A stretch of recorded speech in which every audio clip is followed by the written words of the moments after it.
வணக்கம், welcome to my channel. இன்றைக்கி நீங்கள் பார்க்க போகிறது காலிஃப்ளவர் பொட்டேட்டோ கறி. பேனில் 2 டீஸ்பூன் ஆயில் விட்டுருக்குறேன். எண்ணெய் சூடானதும் ஒரு தேஜ் பத்தா, பே லீஃப், பிரிஞ்சி இலைன்னு சொல்கிறத போடுறேன். அதுக்கப்புறமா ஒரு 1/2 இன்ச்சு சின்னமன் ஸ்டிக்கு, தால்ச்சீனி, பட்டை அதை பிரேக் பண்ணி உடச்சி போடுறேன். இதுக்கப்புறமா ஒரு இலாச்சி, ஏலக்காய், காடமம் போடுறேன். அதுக்கப்புறமா 2 க்ளோவ்ஸ், லாங், லவங்கம், கிராம்பு போடுறேன். இதுக்கப்புறமா நான் ஒரு பெல்லாரி ஆனியன் கட் பண்ணி பேஸ்ட் பண்ணி வச்சுருக்கிறேன். அதுக்கப்புறமா 2 சேர்த்தா 1 டேபிள் ஸ்பூன் வரும். 1 டீஸ்பூன் ஜிஞ்சர், 1 டீஸ்பூன் கார்லிக், அதை 2 பேஸ்ட் ஆக்கி வச்சுருக்கிறேன். அதுக்கப்புறமா ஒரு பொட்டேட்டோ அதை கட் பண்ணி வச்சுருக்கிறேன். அதையும் சேர்த்து வதக்கிடலாம். இது வதங்கட்டும். இதுக்கப்புறமா நம்ம ஜிஞ்சர் கார்லிக் பேஸ்ட்டு, அதுக்கப்புறம் ஆனியன் பேஸ்ட் எல்லாம் சேர்க்கலாம். பொட்டேட்டோ ஓரளவுக்கு வதங்கிருச்சு, உருளைக்கிழங்கு ஓரளவு வதங்கிருச்சு. இப்போ நம்ம இஞ்சி பூண்டு பேஸ்ட்டை போட்டு அதை கொஞ்சம் பச்சை வாசனை போக வதக்கி எடுத்துக்கலாம். அந்த ரா ஸ்மெல் நல்லா போகட்டும், போகிற வரைக்கும் வதக்கி எடுத்துக்கலாம்.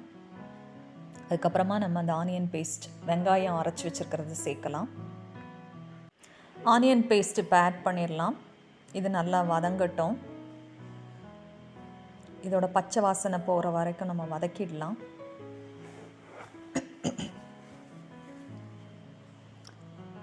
ஒரு பிஞ்சு போல் நான் டர்மரிக் பவுடர், மஞ்சள் பொடி ஆட் பண்ணுறேன். காரத்துக்கு ஏற்ற மாதிரி ஒரு 1.25 ஸ்பூன், 1.25 டீஸ்பூன் தான் போடுறேன். சில்லி பவுடர், மிளகாய் பொடி, இதையும் நல்லா வதக்கிக்கலாம்.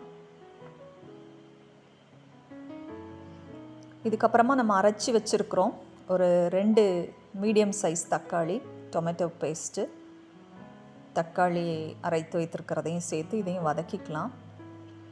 கொஞ்ச நேரம் மூடி வச்சு நல்லா அந்த எண்ணெய் விடுற வரைக்கும் நம்ம வதக்கிக்கலாம். தக்காளி பேஸ்ட் நல்லா வதங்கிருச்சு, டொமேட்டோ பேஸ்ட் நல்லா வதங்கிருச்சு. இப்போ நாம் ஏற்கனவே பாயில் பண்ணி வச்சுருக்கிறதான ஹாஃப் பாயில்டு தான் இது. ஹாட் வாட்டரில், நல்ல பாயில்டு வாட்டரில் சால்ட்டு, நமக்கு, உப்பு போட்டு அதில் கொஞ்சம் டர்மரிக் பவுடர் ஒரு பிஞ்சு, மஞ்சள் பொடி போட்டு, ஹல்தி பவுடர் போட்டு, நான் அந்த ஃப்ளாரட் செங் போட்டு கொதிக்க வச்சு எடுத்துருக்கிறேன். ஏன்னா அதில் சில நேரங்களில் வேர்ம்ஸ், புழுக்கள்லாம் இருக்கும், சின்ன சின்ன இன்செக்ட்ஸ் இருக்கும். அதெல்லாம் செத்து போகணும், ஏதாவது இருந்ததுன்னா அதெல்லாம் போயிடட்டும்னு சொல்லி ஏற்கனவே இதெல்லாம் செய்கிறது தான். அதே மாதிரி தான் நானும் செஞ்சு வச்சுருக்கிறேன். இதுக்கப்புறமா நம்ம தண்ணி ஊற்றலாம். இப்போ நான் ஒரு 1/2 டீஸ்பூன் தான் கரம் மசாலா சேர்க்குறேன். இதுக்கப்புறமா கசூரி மேத்தி உங்கள்கிட்ட இருந்ததுன்னா, try methi leaves, try fenugreek leaves இருந்ததுன்னா போடுங்க. இது போட்டிங்கன்னா நீங்கள் அப்படியே எக்ஸாக்டாக டாபா ஸ்டைலில் இது கிடைக்கும் உங்களுக்கு.